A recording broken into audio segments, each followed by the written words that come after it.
What's up, everybody? Welcome back to the channel. Thanks for tuning in. Guys, we're doing it. We're at 136 subscribers. Thank you so much. Let's keep it going. So Jason Cubero asked me to do a video on how to create an external waste tank on the Epson ET 8550. So let's dive right in. It's going to be a real quick video. It's a super simple process. If you have any questions, make sure to drop it in the comments. Guys, as always, like, comment, and subscribe. It really helps the channel. Let's go for 1,000. Can we get 1,000 subscribers? Guys, share this with your friend, tag a person. I don't know, but we're doing it. Let's get into it. All right, you guys. So the first thing we're going to do is we are going to open up the maintenance box area.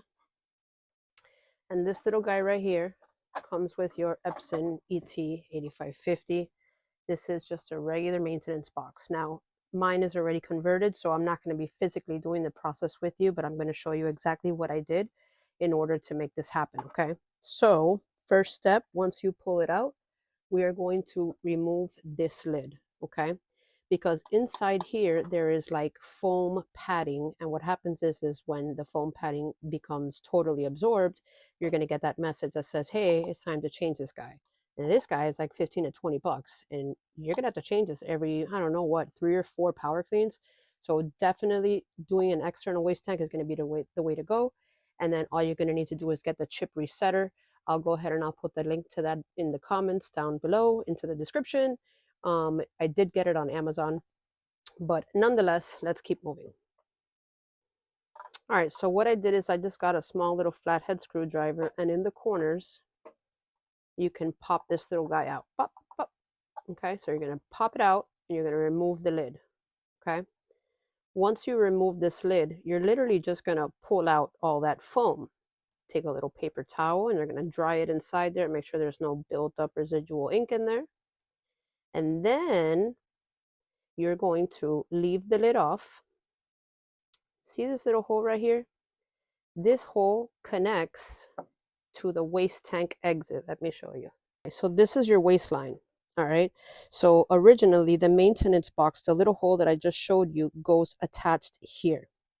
So since we're creating the external waste tank, we're going to replace and we're going to put a silicone tubing in there in order to run it through the maintenance box. Let me show you. So this is what you're going to want to get on Amazon. Okay. It says Meadowland, 1 piece, 1/16, 1/8. I got 10 feet silicone tubing.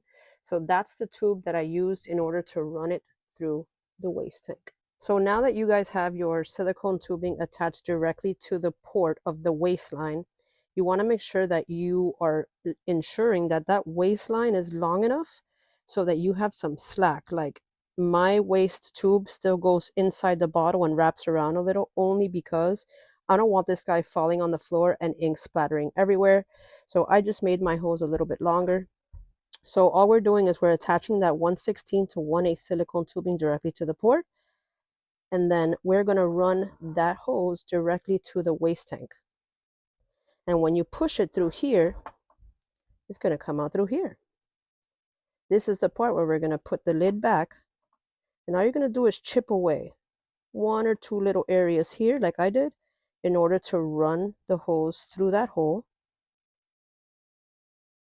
and to an external waste tank. Make sure that your external waste tank does have a lid, okay? And then now all we're going to do is we are going to put the waste tank back in.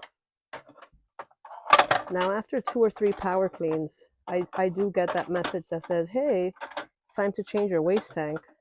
Sorry guys, I'm doing this one hand. It's time to change your waste tank. Oh God, hold on. There you go. It's time to change your waste tank. So I have to get a chip resetter. Okay, so even though we have an external waste tank, you're still gonna have to reset your chip. Okay, so it's closed up and we are ready for the chip resetter. All right, you can find this guy on Amazon. I did pay about $35 for it, if I recall correctly. I'm gonna put the link in the description as well.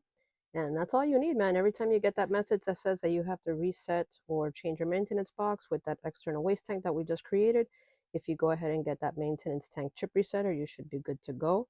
As always, thank you guys so much. Make sure to like, follow, and subscribe to help our sister out. We got to get to 1,000, guys. Until next time, gotta go.